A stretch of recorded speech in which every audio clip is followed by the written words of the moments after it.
Hey guys, welcome to my channel. I hope you're all doing very well. So in the spirit of the release of Toy Story 4, I thought it would be fun if we went back and took a look at all of Pixar's releases and ranked the very top 10 Pixar films as of yet. So this is going to be just a fun video talking about the films that I really love from this studio and ranking them from order of worst, which is still a very good film, and best, meaning out of all the films that I have seen from Pixar, and that is all of them, I loved number one the best. So without further ado, let's get into the video. I know it's going to be a long one, so we're going to jump right in. At number 10, we have the long-awaited, much-anticipated sequel to The Incredibles. That is, of course, last year's Incredibles 2.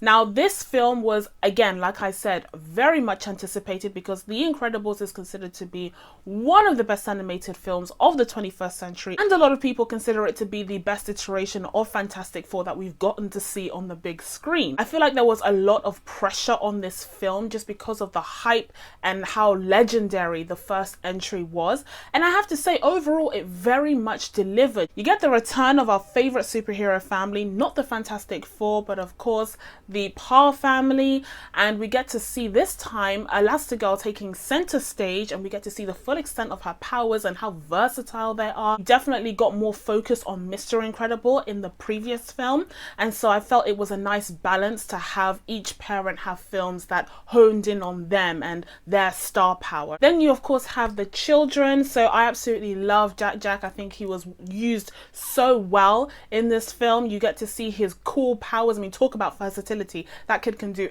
anything, but it was just so funny seeing Mr. Incredible trying to juggle him as well as dealing with Violet and dealing with Dash and their problems, and it was just a nightmare for him because he wasn't used to having to take on the role of both mother and father as Elastigirl was out doing her superhero thing. So I really enjoyed that aspect. I thought it was very funny. However, I will say that overall there were several issues that I took with the film that didn't quite allow it to meet its potential. Firstly, I think that we needed a bit more of the family working together. They spend a lot of time apart, and whilst I do think it's really cool to have Elastigirl have her moment, I thought it was very bizarre that they didn't lean into the fact that working together, they are just unstoppable. They are incredible, and it's so cool to see all of their powers work together the way that we did in the first film. And I think overall we just got a little less of that than I would have expected from the sequel. And secondly, the villain, I saw it coming from the beginning credits. Like, it was just so obvious. As soon as you see her, the animation screams "do not trust me." Like, it was so obvious. And the whole screenslaver thing was never fully committed to either. I thought it was supposed to be like a layered commentary the way that Pixar usually has in their films, but it was very surface level. It wasn't deeply explored at all. Also, as a final point, this is actually a positive, but this is something that's going to span towards all of the Pixar films. The animation just keeps getting better and better and better. You can definitely tell the difference. I said this in my Toy Story 4 review of the 3D animation that they started off with in the mid-90s versus what we have today. I mean, it is just night and day. It's absolutely incredible what they're able to do with attention to detail. The textures, the way that everything moves is so much smoother. You can definitely tell the difference between the first Incredibles film versus this one. It just benefits all of these films. The technology and the development of that technology truly benefits them and just makes them look crisp. So for this next one, we're going back in time, and at number 9 we have Monsters Inc. Now, this is a film that to me describes quintessential Pixar. Whenever I think of Pixar, I think of Monsters Inc. for some reason, but it's definitely just a heartwarming film to kind of go home to because it's just a solid bet. Honestly, in this middle region, we're going to be talking about a lot of films that in my mind are on roughly the same level. Number 10 and number 9 do have a significant jump, just in my opinion. I never find myself gunning to watch it again the way that I do some of these other Pixar films, so I definitely think there's a bit of a leap there. But when it comes to number 9 to maybe number 4, I feel like a lot of them are roughly on the same level, and they very much just depend on my personal experience with these films when I watch them, how I was feeling when I watched them, and how likely I am to rewatch them. So those are kind of the criteria that we're working with here. Monsters Inc., like I said, is just such a solid bet. You always feel comfortable going back to Sully and Mike and their amazing dynamic that they have together. And then of course you add in Boo, this adorable little thing, into the mix, and it just creates this beautiful, heartwarming story of these scary monsters who just have the biggest hearts of all. The juxtaposition that they demonstrate between Sully's gruffness and scariness versus the delicate way that he handles Boo and the way that he's so affectionate towards her, it's just timeless. That kind of dynamic is just absolutely timeless, and I think it's amazing as a classic Pixar film. And then of course you have the great side characters like Randall and Roz and Yeti. Like, all of these guys are just such memorable characters. I just think that they added to the whole world of Monsters Inc. and it was just such a cool high concept idea. And Pixar does this very well, where they take a high concept idea. I think because they are an animation studio, you can animate whatever you want. You can go into different realms, different planets, wherever you want to do. You're just able to design it and then it comes to life, right? Whereas, I mean, if you can imagine a live action Monsters Inc., I don't think it would be quite as heartwarming as this version. So I feel like they definitely make use of that, but then they add in just really meaningful characters. They build up the world. They have layers in their messaging, and the films really grow with you as you grow up. And that to me is what distinguishes Pixar films from other animation studios. They just have a more timeless and enduring quality to them, and they have the ability to really hold up as you grow up. And I think Monsters Inc. is definitely an example of this. Speaking of films that have a very lasting quality to them, let's talk about Toy Story 4, because that is my number 8 pick for this list. Yes, it did literally just come out last week, but I feel like this film has already settled in and become one of my favorite Pixar films, definitely on my top 10, which is why it's here. I'm not going to go in too deeply about this film because I already did a review on it, which I will link down in the description box. But in terms of just how impactful it was as a film, I already stated that I felt like it was a film that should have been in the middle of the Toy Story franchise rather than at the end as of yet. But I do think that, setting it aside from all of the other entries, it works so well as a little snapshot into the Toy Story universe. You get the meaningful life lessons, you get the adorable interactions with the little kids, you get the creepy villain that looks really scary and almost like horror inspired. You just get all of the Toy Story elements in this film, and they're done very, very well. So I do feel like it definitely deserves a place here, especially considering the other sequels that we've seen recently. In my opinion, they haven't quite matched the originals. I do think that Toy Story is the only Pixar franchise where the sequels definitely were better than the original film. But in terms of Toy Story 4, I was a really big fan of what they did to the character of Woody. Like I said in my review, I think I liked him the most in this film in comparison to all the other films, but I also enjoyed the new characters that they introduced here. Duke Kaboom is definitely a favorite, as well as Forky. He is so adorable. I'm looking forward to seeing more if they continue on with this franchise, but I do think that perhaps there is another film that really topped the Toy Story franchise that this one couldn't quite match up to. Maybe that other film might appear on this list, who knows. At number 7, we have Cars. Now, before you click out, this film has been much maligned by a lot of people, especially because of its sequel. And the sequel is definitely marked as the low point of Pixar because everyone thought it was absolute trash. I didn't think it was trash. I thought it was just boring and it was trash.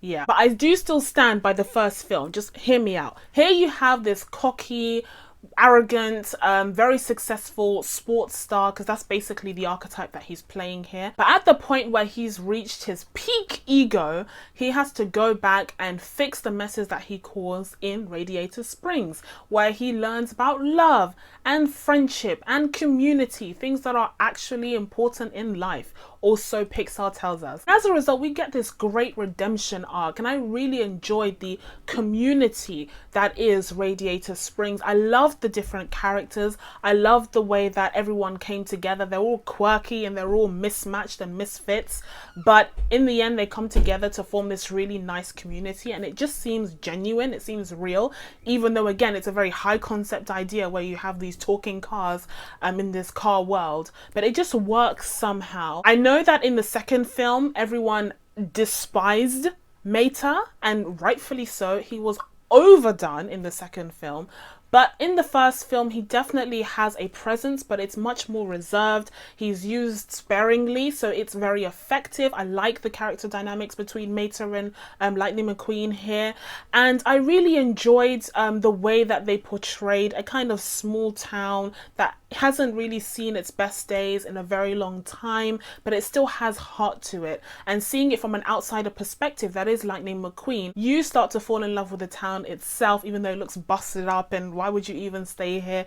It does have its charm, and you get convinced of that after seeing it through Lightning's eyes. So I appreciate this film, I think mostly because I used to watch it over and over and over again because my brothers absolutely loved it. And as a result, like I said earlier, a lot of these films kind of go in the same category for me, and I had to really split hairs in order to put them in a specific order. But just in terms of considering which films I would happily go back and rewatch and just have a smile on my face throughout the entire runtime, I definitely think Cars deserves to be on this list. At number 6, we have WALL-E. Now, where to even begin with this film? Firstly, WALL-E is one of my favorite Pixar characters, hands down, no questions asked, end of discussion, moving forward. He is so incredible. The fact that he's not even a verbal character, like he can't really communicate the way that humans communicate because he is a robot in a post-apocalyptic Earth, but somehow Pixar has this alchemy of getting these weird characters you wouldn't really relate to, like a monster. Like, why on earth would you feel for a monster? But they do that. They make you feel for these characters, they make you care about these characters, and I honestly just adore WALL-E so much. I adore Eve. This film shines at its very beginning. I think the first half of WALL-E is just untouchable. This film is a masterclass in world building without exposition. It's truly spectacular how they're able to establish the state of the earth without someone explaining it to us. I mean, yeah, they do have a bit of an explanation and a PowerPoint at the end, but at that point you've already sussed it out. You already know exactly what happened. When they do have that establishing shot of the piles and piles of garbage that have just been boxed and cubed together, WALL-E is there as that last surviving entity, him and his cockroach. And I think it's absolutely incredible how they're able to convey this character's loneliness, his pathos, his lost sense of belonging or purpose, all with a character that doesn't even speak and who's mostly comprised of a cube with a few circles on his head. Like, it's absolutely incredible how they're able to do that. And on top of that, the chemistry between Eve and WALL-E is just remarkable, especially considering these days we're not even seeing that level of chemistry in human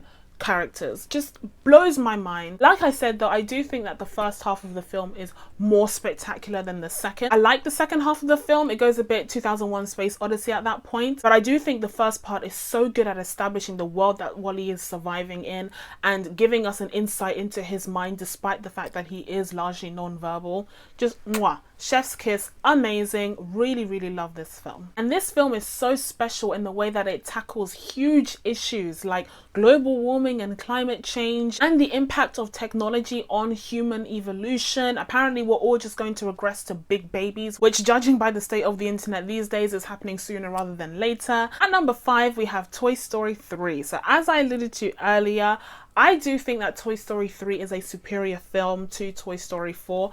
Not really because there is anything bad about Toy Story 4, mostly because Toy Story 3 does so many things right, and it also has a bit more of an importance factor to it. Like, it feels like I said in my review, a season finale to a show rather than just being a middle filler episode, which some of Toy Story 4 does. And in terms of the way that this film, I mean, this film is almost 10 years old, and yet it still has a huge impact. Whenever you think of that incinerator scene, they're all holding hands in the face of their impending doom. Are you kidding? There is nothing that is even close to being parallel to that in Toy Story 4. Yes, we do get that emotional sequence with Woody finally leaving the gang, but honestly, after seeing Endgame, I was immune to that. So that scene in Toy Story 3 still for me holds up as the most gut-wrenching, heartbreaking scene in the entire Toy Story franchise. There's so much to love and appreciate about the Sunnyside sequences that we got in this film. I think Ken is absolutely hilarious, and him and Barbie's relationship was amazing. I absolutely love the fact that the kids in the nursery play with the toys so violently that they're actually afraid of them. Like, there's a hierarchy of kids and toys, and you never want to be with the youngest kids because they are just trash at playing with toys. I think it makes sense. I think it was very well utilized in this film. And then of course you have Lotso, and Lotso is just a like, he is crazy bad. Like, he is worse than a lot of villains that we get in other live action films, because he is creepy, he is evil to the bone. He has an emotional backstory the way that all of these toys do in this franchise, but he is just despicable, and I think he makes a deliciously evil villain. I absolutely love him. I still think he's the best villain in the entire franchise. They just did a great job here of bringing the toys in a different environment and seeing how they would interact in that environment and how they would face the challenges of it. And a really clever parallel to that is the fact that whilst the toys ended up in a nursery, Andy was of course going off to college, and so he was heading off to the last stage of his academic career, and it's very much about him growing up, him letting go of his childhood friends. And then of course at the very end of the film you have him passing that on to Bonnie, someone else who can really appreciate and play with the toys. And number 4, we have Ratatouille. Now, why do I love this film more than I love Toy Story 3? I don't know. There's a weird alchemy to this where I think it's just a case of me having rewatched this film over and over and over again. This was on repeat. I absolutely adored every single second of it, even though I despise rats or anything of the sort. Hell no to there ever being a live action version of it. It would not even, speaking of concepts that wouldn't work in live action. In terms of the characters, you have Remy and Linguini, who just work so well together. I love their dynamics. I love the fact that Linguini is literally so stupid that he can be controlled through strands of his hair. Overall, this film just expertly explores what it means to have a true gift, a true talent, and to not be allowed or permitted or expected to use it. This film also explores how food can transport people back to different points in their lives and allow them to re-experience those moments that they hold dear in their memories. That iconic sequence where the food critic is literally transported back to his childhood upon eating the ratatouille is just a really good way of demonstrating how not just food but certain things like smells, you know, perfumes or anything can literally transport you. And so I think it was a very clever way of demonstrating how Remy's talent was able to evoke that emotion from someone. That ratatouille was able to break down all of those walls, go past all of the facade, and was able to really reach down to the child inside of that food critic, which is very, very cleverly done. And number 3, we have Finding Nemo. Now this is the very first Pixar film that I ever watched, and this was definitely on repeat because my brother absolutely loved this film. There was a point in my life when I knew every single word of that script. No joke. This is definitely one of my most watched films, whether it's voluntarily or not. I have to say, I mean, if you just look at the lineup that Pixar has had to offer us in these past couple of decades now, Finding Nemo is just something special in my opinion. First of all, let's give it up for the attention to detail, because the creative team here dove into a completely new world when they went underwater. The way that they were able to design and actualize all of these different fishes, the way that they're able to convey what it would be like to be underwater, the movement of the fishes, the movement of the water, the movement of the plants, everything is just so well done. I know that they worked with a lot of marine biologists and really studied the crap out of the ocean when they were working on this film, and it shows. It definitely pays off, because it's just, I mean, if you think of a film like Shark Tale, for instance, which is a fun ride, but they are just night and day in comparison. Finding Nemo is a love letter to the ocean, and it's just such an incredibly well executed film as a result. But then you get into the specific characters. Now, when people think of Pixar's sad scenes, they often go to the beginning of Up, and I will definitely agree. The beginning of Up is, well, we all know what that is. But for me, I've also always thought of the beginning of Finding Nemo, where Marlin and his fish wife have hundreds of little eggs, and they are all taken away from him in a snap of a finger. And it is absolutely heartbreaking. As a child, I was like, oh my god, it's like a blink and you lose your whole family. It's absolutely incredible the way that that's done, because it makes perfect sense for Marlon to be so overprotective over his little boy, the only child that he has left after losing his entire family. Are you kidding? I mean, speaking of live action remakes, you can't do this one. You can't do this one and still have it be PG or U, because it would wreck people. But then you have the added element that Nemo is just this tiny, tiny fish in this huge ocean, and he has the bad fin, and Marlin is just so overprotective of him that he's afraid that anything can happen to him. But then of course that overprotectiveness becomes a self-fulfilling prophecy and he ends up losing him, and the whole film is just, oh, phenomenal.